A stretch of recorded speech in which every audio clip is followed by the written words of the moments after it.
Bonsoir à tous, bienvenue dans votre émission La Réunion Léla. On va aborder quelques sujets d'actualité, c'est dans le Causement Réunionnais.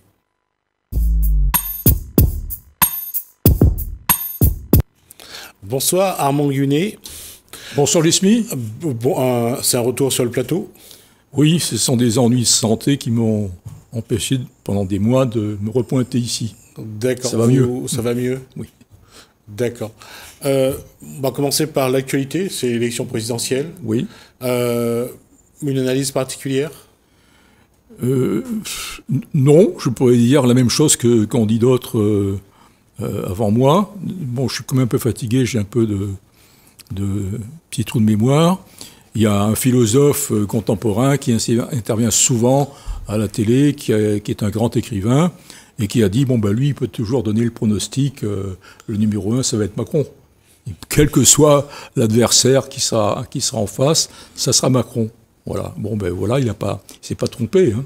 Juste parce que vous étiez dans les rédactions lors de certaines, j'allais dire, soirées électorales à la présidentielle.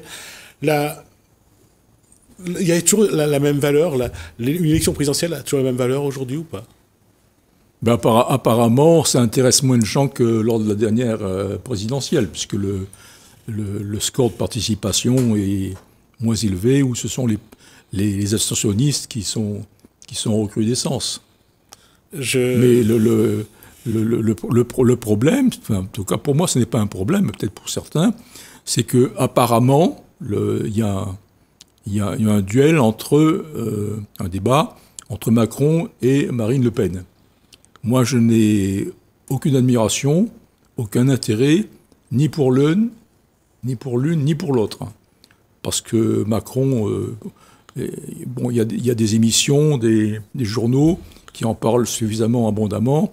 Je ne vais pas reprendre tous les thèmes qu'ils ont développés. On pourra seulement citer les Gilets jaunes. Il a fait tabasser des gens qui étaient pacifiques, qui n'avaient pas d'armes, qui ne menaçaient personne. Et puis je crois aussi que c'est un grand partisan de la PMA. Moi, je suis totalement contre. Il y a heureusement aussi d'autres candidats qui ne sont pas favorables. Quant à Marine Le Pen, j'ai une petite anecdote sur elle. Pour moi, ça campe le personnage. Elle se trouve un débat, je crois que c'est Cyril Hanouna. Elle est en face de Jean Messia, qui est un ancien de chez le RN, ex-FN. Et donc, il a quitté le RN pour aller chez Zemmour, Jean Messia. Et il se trouve un petit débat, un peu comme là, deux personnes, Marine Le Pen et Jean Messia. Alors Jean Messia lui pose une question simple.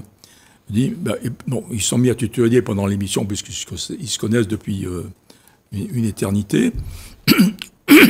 Alors Jean Messia lui dit, mais voilà, Marine, est-ce que tu as lu le Coran? Elle aurait pu donner une réponse simple, disant oui ou non. Mais là, je pense qu'elle s'enfonce, parce qu'elle s'exclame, mais enfin Jean, tu te rends pas compte, je suis candidate à la présidence de la République, je ne vais pas me mettre à lire des livres religieux. Moi, ça me permet de lui donner un 0 sur 20, parce qu'elle ne sait pas probablement ce qu'est l'islam, parce que toutes les conneries qu'elle raconte, moi ça me sidère. Le Coran n'a jamais été un livre religieux, n'a jamais été, ne l'est pas, et ne sera jamais un livre religieux. C'est un livre qui a été écrit par des copains au calife, et les califes, jusqu'à preuve du contraire, c'était des hommes politiques. Et la religion, je crois qu'il en a vécu.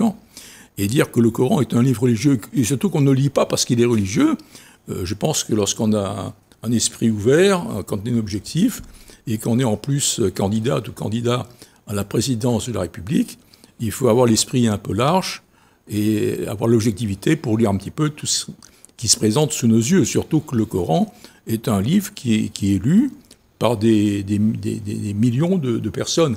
Alors ne pas vouloir savoir ce qu'il raconte, au prétexte que ce serait un livre religieux, je pense que pour Marine Le Pen, c'était tombé très bas. D'accord. Et sur un regard sur l'élection présidentielle? Sur l'élection présidentielle? Sur la façon dont ça a été mené, est-ce qu'il y a eu des débats? Est-ce qu'on a abordé non, enfin, le premier à avoir refusé le débat, c'est le président de la République, Emmanuel Macron, qui estimait qu'il était au-dessus du lot et qu'il était indigne pour lui de débattre avec d'autres candidats. Donc il a dit, moi, je serai présent au second tour. Il se voyait déjà uniquement présent au second tour. C'était une élection truquée, parce que normalement, on ne va pas savoir l'avenir, et on ne va pas savoir si on va être en tête ou en queue de peloton. Est-ce que la presse a fait son travail pour que justement le citoyen comprenne ce que chaque candidat dit et leur programme? Est-ce que le citoyen a fait son choix dans des conditions optimales de savoir vraiment pourquoi le citoyen vote pour un tel et non pour un tel? Moi, j'ai la malchance d'être malade et en soins, et j'ai la chance, dans le cadre des soins, d'avoir la télé. Donc, je pouvais le soir regarder toutes les émissions concernant la présidentielle. Bon, si tout n'a pas été dit, si les gens n'ont pas tout dit, il y a quand même un grand nombre de points en faveur de la télévision pour dire que la couverture télévision de cette présidentielle a été faite. Maintenant, moi, je sais qui c'est qui pense quoi et pour qui je voterai, pour qui je ne voterai pas. Oui. Le travail de la presse a changé ou pas, justement, en matière d'information, concernant l'élection présidentielle? Bon, la presse, malheureusement, a toujours été en faveur du plus fort, du candidat sortant. Et comme je disais tout à l'heure, là, il y a plein de débats, mais on voit surtout des gauchistes. Les personnes qui sont invitées sont gauchistes. Je vais citer quelques noms. J'ai regardé une fois, je ne regarderai pas deux fois. Chez Booba, Cyril Hanouna, face à Booba, une émission avec Zemmour, qui est face à plusieurs personnes, dont Alexis Corbière, Émeric Caron, Karim Zeribi, et il y a Benziane. Alors, moi, ce que j'ai retenu, c'est Karim Zeribi. Voilà quelqu'un qui est invité par Cyril Hanouna. Il est face à Zemmour et à côté d'autres chroniqueurs. Mais lui, c'est le type qui parle. Il ne s'arrête pas, il parle, il ne s'arrête pas. Alors, il a été moucaté par Éric Zemmour. Il ne s'est même pas rendu compte, pour montrer son niveau, qu'il était moucaté. Il a continué à parler. Alors, il a parlé, il a fait un prêche. On peut penser que c'était un prêche. Et quand il avait fini, Éric Zemmour a dit « Amen ». Un mot. Mais ça décrivait le personnage qui était là pour prêcher, qui n'était pas là pour écouter. Est-ce qu'aujourd'hui, Armand Gunet ressent l'intérêt de la population pour cette élection, ce rendez-vous, ce scrutin? Est-ce que c'est encore comme avant ou aujourd'hui les gens sont plus détachés? Écoute, Gismi, je vais être extrêmement honnête, je te l'ai déjà dit tout à l'heure, je suis malade, je suis en soins. Ce qui fait qu'à part les infirmières du centre de soins, je ne vois personne. Et dans le centre de soins, on ne parle pas tellement politique non plus. Ce qui fait que je ne sais pas, pour la Réunion, l'intérêt de la population. Enfin, bon, je n'ai pas su non plus les scores de cette présidentielle pour la Réunion. J'ai vu pour la métropole, donc il y avait Macron, suivi de peu de Marine Le Pen, Jean-Luc Mélenchon et Éric Zemmour. Voilà. Et Éric Zemmour ayant eu 7%, je suis content pour lui, parce qu'au moins il sera remboursé de ses frais de campagne. Ce qui n'est pas rien, parce que quand on voit les moyens qu'il a mis pour se présenter sa candidature, c'est phénoménal. Moi, je l'admire, j'admire son courage, sa détermination. J'ai regardé presque tous les débats, les émissions qu'il a faites. C'était vraiment top niveau. C'est un homme très cultivé, il a une grande érudition, il maîtrise l'histoire de France. Oui, absolument. C'est vraiment un candidat, je veux dire, qui connaît son sujet. Oui, il y a qu'un seul sujet qu'il ne connaît pas, il n'est pas le seul, c'est l'islam. Alors, Marine Le Pen qui a dit, mais L'islam, c'est une religion. Valérie Pécresse, c'est une religion. Éric Zemmour, c'est une religion totalitaire. Or, l'islam, je crois te l'avoir dit une fois, l'islam n'a jamais été, n'est pas et ne sera jamais une religion. C'est une idéologie politique, fondée par des politiques. Et je prends comme référence à ce que je dis le célèbre docteur Dalil Boubaker, qui était un précédent recteur de la Grande Mosquée de Paris. Et il était aussi président du Conseil du culte musulman français. En français, oui, d'accord. Oui. Et bon, là encore, c'est un problème, parce que c'est quoi le culte musulman, puisque ce n'est pas une religion? Enfin bref, lui qui semblait maîtriser quand même le sujet d'islam, a dit à la télévision, donc si les gens ont un ordinateur chez eux, il suffit de taper Dalil Boubaker, l'islam est une idéologie. Vous allez voir l'interview de Boubaker qui dit à un moment, l'islam est une idéologie bon, ça n'a pas continué, mais enfin, lui-même reconnaît que l'islam est une idéologie. Alors qui sommes-nous, alors que nous ne sommes ni musulmans, ni des docteurs, ni quoi que ce soit, pour dire que l'islam est une religion? C'est tromper les auditeurs, les téléspectateurs, de dire que l'islam est une religion. Je ne sais pas à quoi ça rime. C'est, je crois, une méconnaissance, une inculture d'un certain nombre de journalistes. Voilà. Et puis, je voudrais rajouter un autre sujet, puisque c'est un peu en lien. C'est un sujet qui n'est jamais abordé en France. Ça n'est pas abordé non plus à La Réunion. C'est l'halalisation ou de la France ou de La Réunion. J'en avais parlé, mais là j'en reparlerai aujourd'hui parce que c'est quand même extrêmement grave. J'invite les téléspectateurs de Télé Créole à aller sur l'ordinateur et taper Halal Réunion, H-A-L-A-L, Réunion. Halal Réunion est un site qui répertorie toutes les entreprises halal, tous les produits halal de La Réunion. Je peux dire qu'il y en a une flopée. Une flopée. Alors, moi, ce que je voudrais critiquer, ou ceux que je voudrais critiquer, c'est d'une part l'évêque de La Réunion, Monseigneur Aubry, et feu Maurice Cérizola, qui était le patron de Crête d'Or, Criolaille, etc. Et il y avait aussi Grand Matin, qui n'était pas la même...